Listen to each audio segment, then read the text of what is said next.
ឆាយឆាយគឺជាបុគ្គលម្នាក់ក្នុងចំណោមបុគ្គលដែលត្រូវបានគេយល់ច្រឡំខ្លាំងបំផុតនៅក្នុងប្រវត្តិសាស្ត្រចិនប្រសិនបើអ្នកស្គាល់គាត់ត្រឹមតែតាមរយៈរឿងភាគសាមកុកអ្នកប្រហែលជាស្គាល់ត្រឹមថាឆាយឆាយជាមនុស្សកាចសាហាវចិត្តដាច់និងពោពេញដោយល្បិចកលប៉ុន្តែការពិតនៅក្នុងប្រវត្តិសាស្ត្រគឺគួរឲ្យចាប់អារម្មណ៍ជាងនេះឆ្ងាយណាស់គាត់គឺជាមនុស្សដែលមានទេពកោសល្យពហុជំនាញដ៏អស្ចារ្យម្នាក់ពលគឺជាអ្នកយុទ្ធសាស្ត្រយោធាអ្នកកែតម្រង់សង្គមចាស់គំរិលជាកវីដ៏ល្បីល្បាញនិងជាអ្នកគ្រប់គ្រងដែលពូកែសន្សំសំចៃខ្លាំងបំផុតខ្ញុំនឹងរៀបរាប់អំពីចំណុចដ៏គួរឲ្យចាប់អារម្មណ៍ទាំង15ចំណុចពីគ្រប់ជ្រុងជ្រោយទាំងអស់អំពីឆាវឆាវរាប់ទាំងប្រាជ្ញាចំណេះដឹងសកម្មភាពទម្លាប់ចម្លែកស្នាដៃបូករួមទាំងការយល់ច្រឡំផ្សេងតាំងតែពីគាត់នៅរស់រហូតដល់អស់ជីវិតចំណុចទី1ដល់ទី3កំពូលអ្នកប្រាជ្ញនិងអ្នកយុទ្ធសាស្ត្រដ៏ខ្លាំងពូកែទី1អ្នកកែសម្រួលដំបូងបង្អស់នៃសៀវភៅក្បួនសឹកស៊ុនអ៊ូអ្នកប្រហែលជាធ្លាប់ឮអំពីសៀវភៅក្បួនសឹកស៊ុនអ៊ូឬ The Art of War ប៉ុន្តែអ្នកប្រហែលជាមិនដឹងទេថាកំណែដែលមនុស្សកំពុងអានសប្តាហ៍នេះមានន័យគ្រប់គ្រាន់គឺដោយសារតែឆាវគាត់បានចងក្រងកែសម្រួលនិងសរសេរអត្ថាធិប្បាយដែលចំណាស់ជាងគេបំផុតដែលនៅសេសសល់លើអត្ថបទរបស់ស៊ុនអ៊ូការយល់ដឹងអំពីយុទ្ធសាស្ត្រទំនើបភាគច្រើននៃសៀវភៅនេះគឺពឹងផ្អែកលើកំណត់ចំណាំផ្ទាល់ខ្លួនរបស់គាត់ 2. កវីដ៏មានឥទ្ធិពលគាត់មិនមែនគ្រាន់តែជាមេទ័ពដ៏ខ្លាំងក្លានោះទេប៉ុន្តែគាត់ក៏ជាអ្នកដែលមានគំនិតអក្សរសាស្ត្រដ៏មានទេពកោសល្យបំផុតម្នាក់ក្នុងសម័យកាលរបស់គាត់ផងដែរឆាវឆាវនិងកូនប្រុសរបស់គាត់ពីរនាក់ទៀតគឺឆាវភីនិងឆាវជឺបានបង្កើតរចនាបថកំណាព្យបែបថ្មីដ៏អស្ចារ្យនិងល្បីល្បាញបំផុតនាសម័យជៀនអានសម័យជៀនអានគឺសំដៅទៅលើពេលវេលានៃការឡើងគ្រងរាជបល្ល័ង្ករបស់អធិរាជសៀនព្រះនាមដើមលាវសៀកំណាព្យរបស់គាត់មានលក្ខណៈល្បីល្បាញដោយសារការឆ្លុះបញ្ចាំងពីតថភាពពិតប្រាកដដ៏ក្រៀមក្រំនិងស្រងូតស្រងាត់ដោយជារឿយៗបង្ហាញពីការអាណិតអាសូរចំពោះទុក្ខលំបាករបស់ប្រជាជនសាមញ្ញដែលរងគ្រោះដោយសារសង្គ្រាមទី3អ្នកលេងអុកវៃឈីដ៏ជំនាញកំណត់ត្រាប្រវត្តិសាស្ត្របានកត់សម្គាល់ថាឆាវមានជំនាញខ្ពស់ខុសពីធម្មតាក្នុងការលេងវៃឈីគឺជាល្បែងកណាយុទ្ធសាស្ត្រ19ក្រឡាបុរាណរបស់ចិនមានអាយុកាលជាង2500ឆ្នាំមកហើយបើគិតមកដល់ពេលនេះប្រទេសខ្លះហៅថាបាក់ឌុករីឯឈ្មោះទូទៅគេហៅថាគូភាពច្បាស់លាស់នៃយុទ្ធសាស្ត្ររបស់ឆាវនៅលើក្តារវៃឈីគឺឆ្លុះបញ្ចាំងយ៉ាងច្បាស់ពីការគណនាហានិភ័យរបស់គាត់នៅលើសមរភូមិជាក់ស្ដែងចំណុចទី4ដល់ទី6អ្នកកែតម្រង់សង្គមចាស់គំរិលទី4គាត់បានបង្កើតប្រព័ន្ធជ្រើសរើសមនុស្សតាមសមត្ថភាពពិតប្រាកដនៅក្នុងសម័យកាលដើមដំបូងច្បាប់ដ៏តឹងរ៉ឹងក្នុងការជ្រើសរើសមន្ត្រីគឺផ្ដល់ជូនសម្រាប់តែត្រកូលអាភិជននិងមានគុណធម៌ប៉ុណ្ណោះឆាវបានបំបីប្រព័ន្ធនេះចោលគាត់បានចេញបញ្ជាស្វែងរកអ្នកមានទេពកោសល្យដោយប្រកាសយ៉ាងច្បាស់ថាគាត់នឹងជួលនរណាម្នាក់ដែលមានសមត្ថភាពលេចធ្លោទោះបីជាពួកគេខ្វះគុណធម៌ចំពោះឪពុកម្ដាយឬមានប្រវត្តិបទពិរុទ្ធផ្សេងគួរឲ្យសង្ស័យក៏ដោយឆាវមិនខ្វល់ពីវងត្រកូលនិងប្រវត្តិសាវតាអ្វីទាំងអស់សំខាន់គឺសមត្ថភាពបំពេញការងារទី5ប្រព័ន្ធអាណានិគមកសិកម្មសង្គ្រោះសេដ្ឋកិច្ចដើម្បីដោះស្រាយគ្រោះទុរភិក្សដ៏ធ្ងន់ធ្ងរដែលបានលុកលុយភាគខាងជើងនៃប្រទេសចិនគាត់បានធ្វើបដិវត្តសេដ្ឋកិច្ចសង្គ្រាមដោយប្រើប្រាស់ប្រព័ន្ធអាណានិគមកសិកម្មគាត់បានឲ្យប្រជាកសិករដែលបាត់បង់ទីលំនៅនិងទាហានដែលទំនេរពីការងារទៅរស់នៅលើដីទំនេរដោយបំផ្លែងដីទាំងនោះទៅជាមជ្ឈមណ្ឌលកសិកម្មស្វ័យគ្រប់គ្រងយុទ្ធនាការនេះបានធ្វើឲ្យការផ្គត់ផ្គង់ស្បៀងអាហារមានស្ថិរភាពនិងផ្ដល់ឲ្យរាជការនិងវិស័យយោធារបស់គាត់មានប្រៀបខាងសេដ្ឋកិច្ចយ៉ាងធំធេងទី6ការសន្សំសំចៃទោះបីជាមានអំណាចលើសលប់លើភាគខាងជើងនៃប្រទេសចិនក៏ដោយក៏ឆាវស្អប់ខ្ពើមភាពស៊ីវិល័យហឺហាណាស់គាត់បានហាមឃាត់ក្រុមគ្រួសាររបស់គាត់មិនឲ្យស្លៀកពាក់សូត្រប៉ាក់ប្រណិតនិងប្រើប្រាស់តែចានឆ្នាំងដីឥដ្ឋធម្មតាជំនួសឲ្យប្រដាប់ប្រដាធ្វើពីមាសឬប្រាក់និងបានបន្សល់ទុកនៅបញ្ជាយ៉ាងតឹងរ៉ឹងថាពិធីបុណ្យសពរបស់គាត់ត្រូវតែធ្វើឡើងដោយសាមញ្ញបំផុតមិនឲ្យមានភាពអធិកធមឡើយចំណុចទី7ដល់ទី9ទម្លាប់ចម្លែកចំណុចខ្វះខាតនិងរឿងអាស្រូវទី7ចំណុចខ្សោយដ៏គ្រោះថ្នាក់ចំពោះស្ត្រីមេម៉ាយ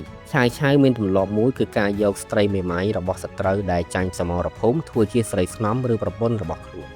ចំណូលចិត្តផ្លូវភេទនេះបានក្លាយជាគ្រោះថ្នាក់ដល់ជីវិតនៅក្នុងសមរភូមិវ៉ាន់ឆឹងឆាវបានឆ្លុះវង្វេងនឹងម្ដាយមីងរបស់ស្ដេចត្រាញ់និងជាមេទ័ពចាងស៊ីវដែលទើបតែចុះចាញ់ទំនាក់ទំនងស្នេហានេះបានធ្វើឲ្យចាងស៊ីវមានការខឹងសម្បារយ៉ាងខ្លាំងដោយយល់ថាវាជាការប្រមាថហើយក៏បានបើកការវាយបកវិញភ្លាមដែលធ្វើឲ្យឆាវបាត់បង់នូវកូនប្រុសច្បងដ៏មានទេពកោសល្យឈ្មោះឆាវអាំងនិងអង្គរៈដ៏ល្បីឈ្មោះម្នាក់ទៀតគឺទៀនវៃ ទី8បន្លំខ្លួនជាមន្ត្រីធម្មតាដោយសារតែមានកម្ពស់ទាបអត្ថបទប្រវត្តិសាស្ត្របានពិពណ៌នាថាឆាវមានកម្ពស់ទាបប្រហែល 1.60 ម៉ែត្រ និងមានរូបរាងសាមញ្ញនៅពេលដែលបេសកជនបរទេសមកពីកុលសម្ព័ន្ធសៀងនូមកទស្សនកិច្ចឆាវមានអារម្មណ៍ថាគាត់ខ្វះរូបរាងអង្អាចដើម្បីបំផិតបំភ័យពួកគេគាត់ក៏បានឲ្យអ្នកនៅក្រៅមកគប់ម្នាក់ដែលមានមាឌខ្ពស់និងសង្ហាតែងខ្លួនជាអ្នកគ្រប់គ្រងចំណែកឯឆាវខ្លួនឯងបានបន្លំខ្លួនជាអង្គរៈធម្មតាម្នាក់កាន់ដៃឈរក្បែរនោះទី9ឆាវស្លាប់ដោយសារជំងឺឈឺក្បាលប្រកាំងឆាវបានរងទុក្ខវេទនាដោយសារជំងឺឈឺក្បាលរ៉ាំរ៉ៃយ៉ាងខ្លាំងពេញមួយជីវិតគាត់បានជួគ្រូពេទ្យដ៏ល្បីល្បាញហួរតមកព្យាបាលគាត់ដោយវិធីចក្រមជលវិទ្យាសាស្ត្រទោះជាយ៉ាងណាក៏ដោយនៅពេលដែលហួរតបានស្នើដំណោះស្រាយគ្រោះថ្នាក់មួយគឺការវះកាត់បើកលលាក្បាលរបស់ឆាវដើម្បីវះកាត់ខួរក្បាលស្រាប់តែឆាវដែលមានចិត្តសង្ស័យរូបនេះបានសង្ស័យថាជាគម្រោងការធ្វើឃាតក៏បានចាប់គ្រូពេទ្យនោះដាក់គុកនិងសម្លាប់ចោលដែលធ្វើឲ្យជំងឺរបស់គាត់មិនអាចព្យាបាលបានរហូតដល់ស្លាប់ចំណុចទី10ដល់ទី12ការយល់ច្រឡំនិងប្រវត្តិសាស្ត្រដែលគេមិនសូវចាប់អារម្មណ៍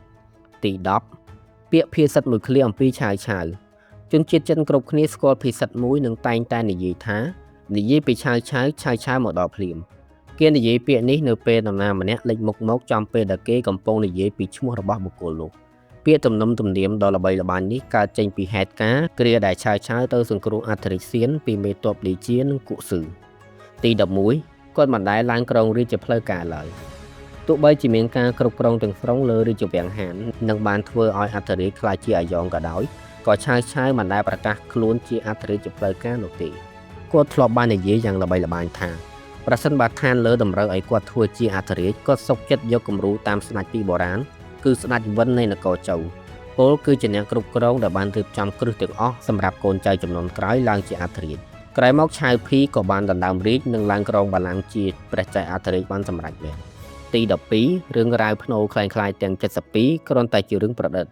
អស់ជាច្រើនសតវត្សមកហើយរឿងព្រេងនិទានបានអះអាងថាឆាវបានបញ្ជាឲ្យសាងសង់ភ្នូរคล้ายៗចំនួន72នៅតាមបណ្ដោយទន្លេចាងដើម្បីការពារកុំឲ្យអ្នកលួចគាស់ភ្នូររកឃើញសាកសពរបស់គាត់បុរាណវិទូនាសម័យទំនើបបានបដិសេធរឿងនេះទាំងស្រុងទួលដីដែលមនុស្សគិតថាជាភ្នូរបន្លំរបស់គាត់តាមពិតទៅជារបស់គ្រួសារអភិជនផ្សេងទៀតមកពីសម័យរាជវង្សភាគខាងជើងនៃចំនួនក្រោយៗប៉ុណ្ណោះចំណុចទី13ដល់ទី15របបកំហើញបុរាណវិទ្យាក្នុងសម័យទំនើបទី13ភ្នូរពិតប្រាកដរបស់គាត់ត្រូវបានរកឃើញក្នុងឆ្នាំ2009ទីកន្លែងស្ងប់សុខចុងក្រោយពិតប្រាកដរបស់គាត់ត្រូវបានរកឃើញនឹងផ្ទៀងផ្ទាត់នៅក្នុងទីក្រុងអានយ៉ាងខេត្តហឺណានស្របតាមរាជក្រឹត្យប្រឆាំងនឹងភាពស៊ីវិល័យហឺហាយ៉ាងតឹងរឹងពេញមួយជីវិតរបស់គាត់ភ្នូរក្រោមដីនេះមិនមានផ្ទុកនឹងមាសប្រាក់ឬត្បូងថ្មច្រើនសន្ធឹកសន្ធាប់នោះទេ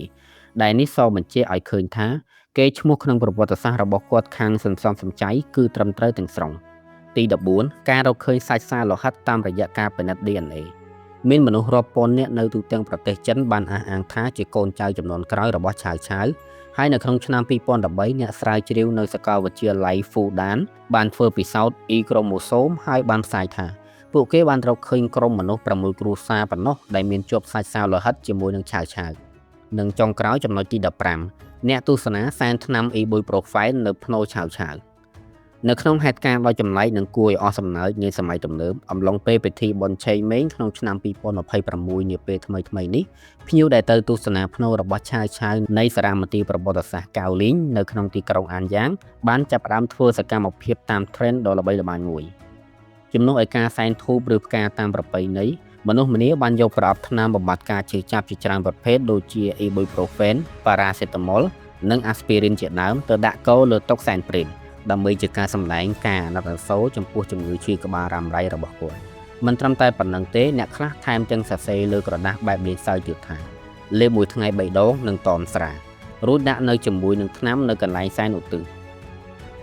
អ្នកមើលការខុសត្រូវនៅក្នុងសារមន្ទីរបានផ្ដល់ការគោរពយ៉ាងល្អចំពោះអ្នកទស្សនាដែលបានរៀបចំទុកដាក់និងថែរក្សាថ្នាំបំបត្តិការឈឺចាប់ទាំងនោះយ៉ាងយកចិត្តទុកដាក់